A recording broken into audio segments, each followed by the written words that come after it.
2024 ரிஷப ராசி மற்றும் ரிஷப லக்ன அன்பர்களுக்கு happy happy happy new year. இந்த வருஷம் பார்த்தீங்கன்னா உங்களுக்கு லாபஸ்தானத்தில் ராகு இருக்கார். முதல் ஏப்ரல் மாதம் வரைக்கும் உங்களுக்கு குரு உங்கள் விரயஸ்தானம், தென் ஜென்ம குருவாக இருக்கார். கேது உங்களுக்கு 5ல் இருக்கார். சனி பகவான் உங்களுக்கு 10ல். வருட கிரகங்கள் அப்படின்றது இதுதான். இதை வச்சு நம்ம பார்க்கும்போது லாபஸ்தானத்தில் ராகு அப்படின்றது மிக மிக பெரிய அமோகமான வெற்றி. அந்த வெற்றி எந்த ரூபத்தில் வரும் அப்படின்னு பார்த்தா உங்களுக்கு ஃபர்ஸ்ட் அண்ட் ஃபார்மோஸ்ட் விரயங்கள் குறையும்.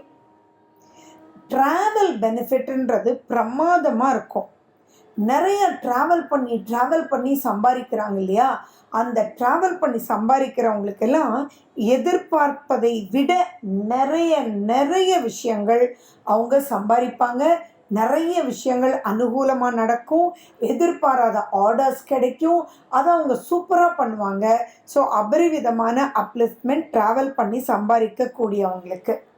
அதே மாதிரி எக்கச்சக்கமான மாற்றங்களை நீங்கள் எதிர்பார்க்கலாம். வீடு மாற்றம், இடமாற்றம், தொழில் மாற்றம், தொழிலுடைய டெக்னிக் மாற்றம், தடைகள் எல்லாமே உங்களுக்கு எக்கச்சக்கமாக விலகிடும். அப்போது ஆட்டோமேட்டிக்காக பார்த்தீங்கன்னா you will feel a smooth flow அப்படின்றது நீங்கள் ஞாபகம் வச்சுக்கணும். அதே மாதிரி இன்னொரு முக்கியமான விஷயம், ரிஷபராசி அன்பர்கள் பிரிந்த தம்பதியர் யாராக இருந்தாலும் ஒன்று சேர வாய்ப்புகள் உண்டு. ரிஷபராசி ரிஷப லக்ன அன்பர்கள் யோசிச்சு பாருங்க, எக்கச்சக்கமான சண்டை சச்சரவுகள் ஹஸ்பண்ட் அண்ட் ஒய்ஃப்குள்ள ஈவன் ஒரு 20 வருஷம் இருந்திருந்தா கூட, 30 வருஷம் வாழ்ந்தவங்க கூட என்னமோ ஒரு திருப்தி இல்லாத ஒரு நிலை அப்படின்றது உங்களுக்குள்ள இருந்திருக்கும். சம் கம்பேட்டபிலிட்டி இஸ் மிஸ்ஸிங் அப்படின்ற ஒரு கான்செப்ட். அது எல்லாமே உங்களுக்கு சரியாயிடும். ஒருத்தர் புரிஞ்சு, அதாவது ரொம்ப நாள் வாழ்ந்தவங்க பிரிய மாட்டாங்க, ஆனால் தனக்குள்ள ஒரு அந்யோன்யம் குறைஞ்சதா ஃபீல் பண்ணுவீங்களே, அந்த அந்யோன்யம் கூட மறுபடியும் நல்ல ஒரு சீரான அமைப்புக்கு வந்துடும்ன்றதுல எந்தவித சந்தேகமும் இல்லை. அடுத்தது பார்த்திங்கன்னா, புதுசாக கல்யாணம் ஆனவங்க, நிறைய பிரிஞ்சு வாழக்கூடியவங்க எல்லாம் இப்போ அதை புரிஞ்சுக்கிட்டு ஒன்று சேரக்கூடிய அமைப்பு நிறைய இருக்குது. யாரெல்லாம் வண்டி வாங்கணும், வண்டியை கொடுத்துட்டு வாங்கணும் அப்படின்லாம் நினைக்கிறீங்களோ அந்த ரிஷபராசி ரிஷப லக்ன அன்பர்களுக்கு இது அருமையான ஒரு வருடம். நிறைய அவங்க ஆசைகள் நிறைவேறக்கூடிய அற்புதமான ஒரு காலகட்டம். அவங்க குழந்தைகளுக்காக சில நன்மைகள் பண்ணக்கூடிய அமைப்பு. ஸோ ஒரு வீடு வாங்கினாலும் ஒரு இடம் வாங்கினாலும் அதெல்லாம் அவங்க குழந்தைங்களுக்கு போய் சேரக்கூடிய மிகப்பெரிய ஒரு யோகத்தை அது கொடுக்கும். ஸோ இந்த மாதிரி நல்ல விஷயங்கள் பலது இருந்தாலும் சில விஷயங்களில் கொஞ்சம் எச்சரிக்கையாக இருக்கணும். யாரையும் எடுத்த உடனே நம்பிட வேண்டாம். அந்த நம்பிக்கைன்ற விஷயம் வரும்போது சில பிரச்சனைகள் வரக்கூடிய வாய்ப்புகள் இருக்குது அப்படின்றத ஞாபகம் வச்சுக்கோங்க. ஜென்ம குரு அப்படின்றதுனால பயப்பட வேண்டிய அவசியங்கள் பெருசாக கிடையாது. அந்தஸ்து உயரும். இந்த வருஷத்தை பொறுத்த அளவுக்கு நிறைய சேஞ்சஸ். அந்த சேஞ்சஸ்னால போர் அடித்த நீங்கள்லாம் இப்போ சுறுசுறுப்பாக செயல்படக்கூடிய ஒரு அற்புதமான ஒரு காலகட்டம்.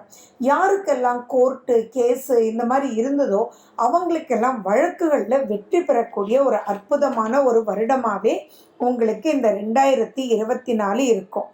ஆனால் ஒரு விஷயம் அன்பர்களே, ரிஷபராசி ரிஷப லக்ன அன்பர்கள் கோபம் அப்படின்றது கூடவே கூடாது அப்படின்றத ஞாபகம் வச்சுக்கோங்க. எச்சரிக்கைன்னு கூட நான் ஒரு வார்த்தையை இங்கே உபயோகிக்கலாம்.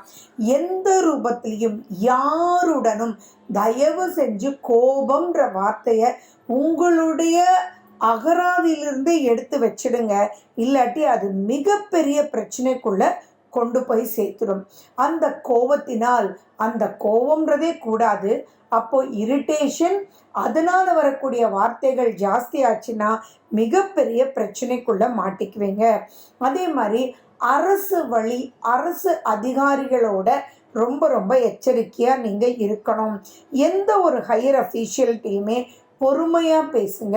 நியாயமாக நீங்கள் இருந்தாலும் கரெக்டாக நீங்கள் இருந்தாலும் அதனால் அவங்க அதை புரிஞ்சிக்காமல் உங்கள் மேலே தப்பு சொன்னாலும் அதை புரிய வைத்தல் தான் சிறப்பே ஒழிய வாக்குவாதமோ விதண்டாவாதமோ கோபதாபங்களோ தயவு செஞ்சு வேண்டாம் வேண்டாம் வேண்டாம்ன்றது நீங்கள் ஞாபகம் வச்சுக்கணும்.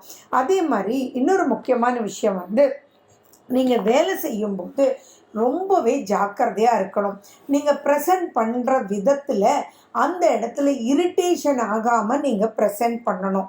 சரி, பெனிஃபிட்ஸ் இருக்குது, ப்ரமோஷன் இருக்குது, ஜாப் அப்லிஃப்ட்மெண்ட் இருக்குது.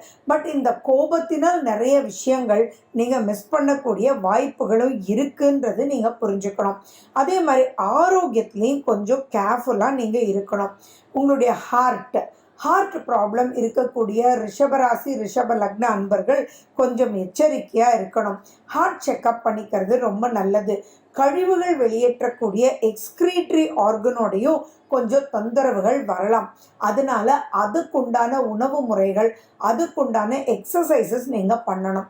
முதுகு தண்டு ரொம்ப ரொம்ப எச்சரிக்கையாக இருக்கணும். ஸோ அந்த முதுகு தண்டில் இப்போ நம்ம வந்து L1 L2லாம் சொல்கிறோம் இல்லையா, அந்த மாதிரி பிரச்சனை இருக்கிறவங்க ரொம்பவே ஜாக்கிரதையாக இருக்கணும் அப்படின்றது நீங்கள் மைண்டில் ஞாபகம் வச்சுக்கணும்.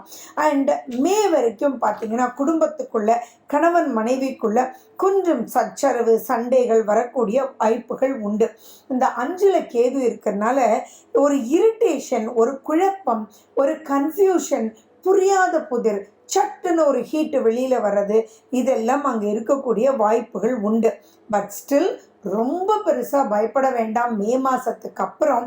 ஏன்னா குரு வந்து ஜென்மகுருவாக வந்தாலும் அவர் அந்த கேதுவை பார்க்கறதுனால நமக்கு அந்த பயம் பாதிப்புகள் குறையுதுன்றது சந்தோஷப்பட வேண்டிய ஒரு விஷயம்.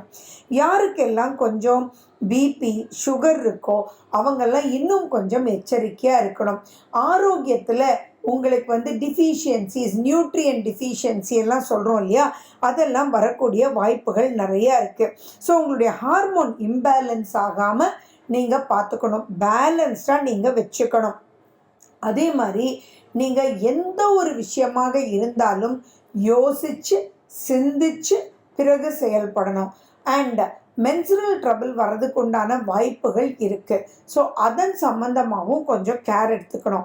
இதில் ரொம்ப முக்கியம் என்னென்னா சுறுசுறுப்பு அப்படின்றது ரொம்ப இம்பார்ட்டன்ட். வாக்கிங் போங்க, எக்ஸசைஸ் பண்ணுங்கள். இதெல்லாம் பண்ணும்போது ஆட்டோமேட்டிக்காக உங்களுக்கு அப்லிஃப்ட்மெண்ட் நல்லாயிருக்கும். அது மட்டும் இல்லாமல் இந்த வருஷம் அப்படின்றதே கேதுவில் தான் வந்து பிறக்குது. மக நட்சத்திரம், சிம்ம ராசி, கேது வந்து கன்னியில் உட்கார்ந்துருக்கார். கன்னி லக்னத்தில் தான் இந்த வருடம் பிறக்குது. அப்போ லக்னம் கன்னியில் பிறக்கும்போது அங்கேயே கேது இருக்கும்போது Ketu place and vital role. So நீங்கள் உங்கள் வீட்டு பக்கத்தில் இருக்கக்கூடிய விநாயகர் கோயிலுக்கு தினமும் போய் நீங்கள் சாமி கும்பிட்டுட்டு அவங்கக்கிட்டேருந்து கொஞ்சம் அருகம்புல் வாங்கிட்டு வந்து அது உங்களோடையே வச்சுருக்கும் போது நல்ல எலக்ட்ரோ மேக்னெட்டிக் ஃபீல்டு உங்களுக்குள்ளே வந்து அந்த கோபதாபங்களை குறைச்சி பிளானை வந்து சக்ஸஸ்ஃபுல்லாக கொடுக்கும். யாரெல்லாம் முடியுமோ அவங்கெல்லாம் பிள்ளையார்பட்டி போயிட்டு வர்றது ரொம்ப சிறப்பு. மணக்குள விநாயகர் பாண்டிச்சேரி போயிட்டு வர்றதும் ரொம்ப சிறப்பு. அண்ட் மெடிடேஷன் இந்த டைம் பீரியடில் நீங்கள் செய்யும்போது ஆட்டோமேட்டிக்காக உங்களுக்கு அப்லிஃப்ட்மெண்ட். எங்கள் அப்லிஃப்ட்மெண்ட் இல்லாமல் இல்லை, சனி பகவான் 10ஆம் வீட்டில் உட்கார்ந்துருக்காரு. அதே மாதிரி ராகு 11ல் உட்கார்ந்துருக்கு. பட் 5ல் கேது இருக்குன்றது நீங்கள் ஞாபகம் வச்சுக்கணும். அண்ட் ஜென்மகுருவாகவும் இருக்குது. பட் இதெல்லாம் பார்த்து ரொம்ப பயம் வேண்டாம். பட் பொறுமை. எந்த ஒரு விஷயத்தையும் உச்சரிக்கும் போது இரிட்டேட் ஆகிடாதீங்க. பொறுமையாக நீங்கள் வந்து வார்த்தைகளை யூஸ் பண்ணுங்கள். மற்றவங்களை ஹர்ட் ஆயிடாமல் நீங்கள் பார்த்துக்கிட்டீங்கன்னாலே மாற்றங்களினால் பெரும் சக்ஸஸ் வரக்கூடிய சூப்பரான ஒரு 2024 தான் ரிஷபராசி மற்றும் ரிஷப லக்ன அன்பர்களுக்கு. மேலும் விவரங்களுக்கு 9842266555